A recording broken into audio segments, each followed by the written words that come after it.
పెందుర్తి నియోజకవర్గం 77వ వార్డులో ఇస్లాంపేట, పిట్టావానిపాలెం పరిసర ప్రాంతాలలో 370 కోట్ల రూపాయలతో జీవీఎంసీ అభివృద్ధి పనులకి శంకుస్థాపన చేసిన పెందుర్తి ఎమ్మెల్యే పంచకర్ల రమేష్ బాబు. గత ప్రభుత్వం ఈ ప్రాంతంలో అభివృద్ధిని విస్మరిస్తే ఈ ప్రభుత్వంలో ముఖ్యమంత్రి నారా చంద్రబాబు, ఉప ముఖ్యమంత్రి పవన్ కళ్యాణ్ నేతృత్వంలో రాష్ట్రం అభివృద్ధిలో దూసుకుపోతుందని, కూటమి ప్రభుత్వం ఇచ్చిన మాట ప్రకారం సూపర్ 6 పథకాలు అమలు చేసిందని, అలాగే మహిళకి ఉచిత బస్సు వలన ఆటో డ్రైవర్స్ ఇబ్బంది పడుతుంటే వాళ్ళకి కూడా దసరాకి 15,000 రూపాయలు కూటమి ప్రభుత్వం ఇస్తుందని ఎమ్మెల్యే పంచకర్ల రమేష్ బాబు అన్నారు. ఈ నేపథ్యంలో 77వ వార్డు రోడ్డులు, కాలువలు, శ్మశాన వాటిక అభివృద్ధి పనులకు శంకుస్థాపన చేశారు. కార్యక్రమంలో జనసేన పార్టీ సీనియర్ నాయకులు, వార్డు అధ్యక్షులు కాకిబాబు, కార్పొరేటర్ బట్టు సూర్యకుమారి, వైస్ ప్రెసిడెంట్ నక్క శ్రీను, టీడీపీ నాయకులు పాల అచ్చిలనాయుడు తదితరులు పాల్గొన్నారు. అందరికీ నమస్కారం. ఈరోజు 77వ వార్డులో 3,74,00,000 రూపాయల అభివృద్ధి కార్యక్రమాలు భూమి పూజ చేసుకోవటం, ప్రారంభించుకోవడం జరిగింది. ఈ ప్రభుత్వం అధికారంలోకి వచ్చిన తర్వాత ఈ 77, 79, 85, 88 ఈ పక్క వార్డులు కానీ 93, 94, 95, 96, 97, 98 పెందుర్తి వార్డులో కానీ రామారామి దగ్గర 137 కోట్ల రూపాయలు 1 ఇయర్లో మేము నిధులు తెచ్చుకున్నాం.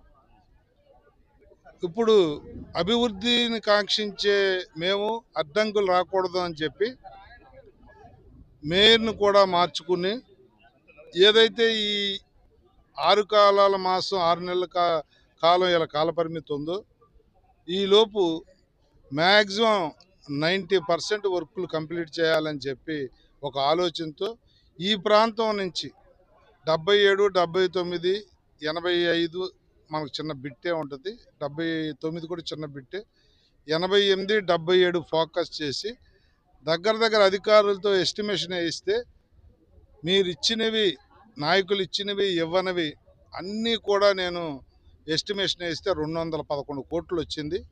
దాంట్లో మళ్ళీ 80 కోట్లు ప్రతిపాదనలకు నిన్నే పంపించా. కమిషనర్ గారు అన్ని 211 కోట్లు ఒక ఏరియా కంటే కొద్ది ఇబ్బంది అండి అని చెప్తే 80 కోట్లు ప్రతిపాదన పంపించాం. రేపు స్టాండింగ్ కమిటీలో 80 కోట్లు కూడా క్లియర్ చేస్తాం. దానిలో ఇక్కడికి వచ్చేది దగ్గర 20 కోట్ల రూపాయల పనులు ఉంటాయి.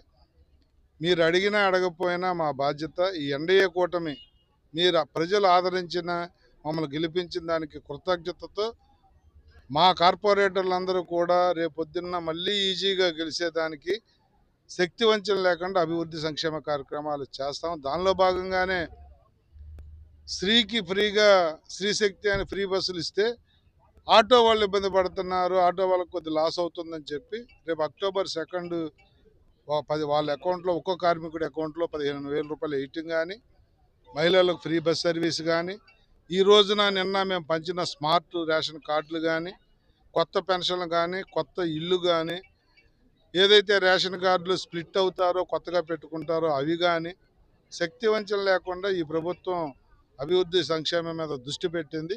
ఆ దిశగా పయనిస్తున్నా. గౌరవ ముఖ్యమంత్రి నారా చంద్రబాబు నాయుడు గారి నాయకత్వంలో, గౌరవ ఉప ముఖ్యమంత్రి పవన్ కళ్యాణ్ గారి నేతృత్వంలో ఈ రాష్ట్రం దినాభివృద్ధి చెందే విధంగా మేము కష్టపడతామని మాటిస్తాము.